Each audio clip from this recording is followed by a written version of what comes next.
Crítica de la película Ghostbusters Apocalipsis Fantasma, que para mí es el fin de una saga, un fracaso realmente épico. Secuela directa de la película Ghostbusters Afterlife del 2021. Muy bien, pasemos a la crítica. Empezamos con el director Jill Keenan. Y sus últimos trabajos como director había sido la película del chico que salvó la Navidad del 2021, la película The Monster House del 2006, así como también la película remake de Poltergeist del 2015, que francamente estaba bastante mala. Así que como ves, realmente no es un currículum muy bueno que digamos como director, porque también ha sido productor y coescritor, en este caso por ejemplo de la película de Cazafantasmas Afterlife del 2021, donde fue coproductor.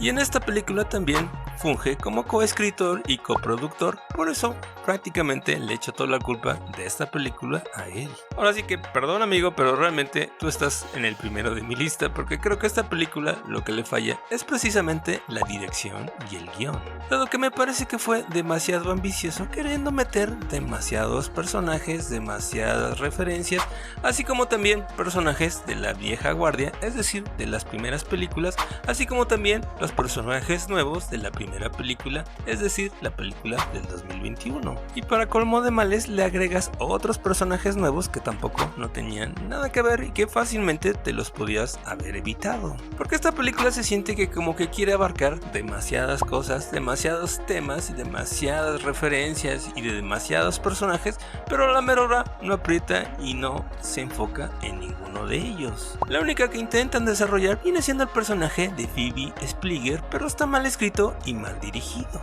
al grado que para mí me parece que desperdicia no solo el talento sino también todos los recursos que tenía. Muy bien, ahora pasemos a la crítica del elenco. Empezamos con la actriz McKenna Grace, que francamente era uno de los personajes nuevos favoritos de la película del 2021, dado que se comporta de una manera distinta al de la primera película, siendo más antisocial y más rebelde. Para colmo, le inventan ahí un romance con un fantasma que no sabemos cuántos años tenga, además de que ella es una menor de edad, que ya desde ahí está bastante raro este romance, además que obviamente está cargada de esa agenda sociopolítica de Sony que francamente ya se está haciendo demasiado repetitiva, como pasó con Madame Web, y al igual como pasó ahí, está mal escrita y mal dirigida, dado que en este caso para mí el público al quien debe ir dirigida esta película es realmente al público chavorruco que creció viendo las películas allá por los 80s y por los 90s, dado que estás utilizando a los actores originales de las dos primeras películas, además que tu guión es muy similar a las primeras dos películas, porque realmente los más chavos realmente no van a entender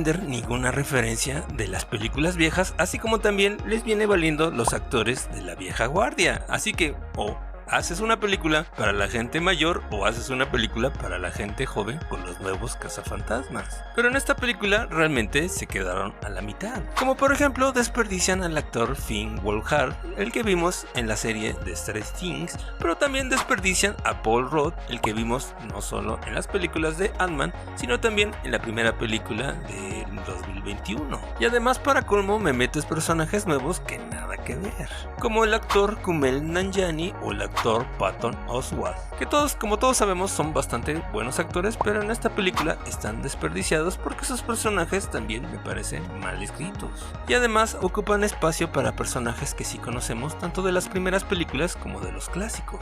También ellos son los desperdiciados, viene siendo el actor Ernie Hudson, Bill Murray, Dan Aykroyd y Annie Potts, es decir, los actores originales de las dos primeras películas, a los cuales sinceramente los utilizas como cameos floreros que ahí están nada más y no hacen absolutamente nada en la película. Para colmo de males no conectas de una manera apropiada los cazafantasmas nuevos con los viejos, porque realmente los otros cazafantasmas jóvenes no tienen nada que hacer tampoco en esta película excepto el personaje de Phoebe. Así que a final de cuentas, ¿de qué sirve tener un super elenco si a la mera hora no lo vas a usar?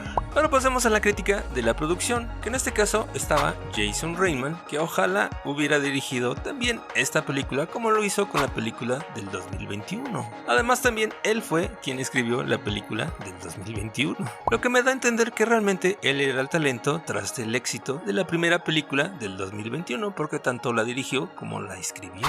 Lo que no pasó desafortunadamente con esta segunda película, dado que él nada más produjo, al igual que su papá Ivan Reitman, y en este caso caso el señor Jason Bateman, los cuales tuvieron un presupuesto, se estima, entre los 100 a 150 millones de dólares. Mientras que la primera película del 2021, la de Ghostbusters Afterlife, tan solo costó 75 millones de dólares. Así que, perdón, pero me parece dinero mal gastado. En general, la película técnicamente me parece bien, tiene buena fotografía, tiene buen trabajo de sonido, tiene buenas locaciones, como por ejemplo la Biblioteca Pública de Nueva York y otras locaciones más de Nueva York que vimos en las primeras películas. Además también de una buena banda sonora que incluye artistas como el clásico tema de Ray Parker Jr., así que en general la producción me parece que está bastante aceptable.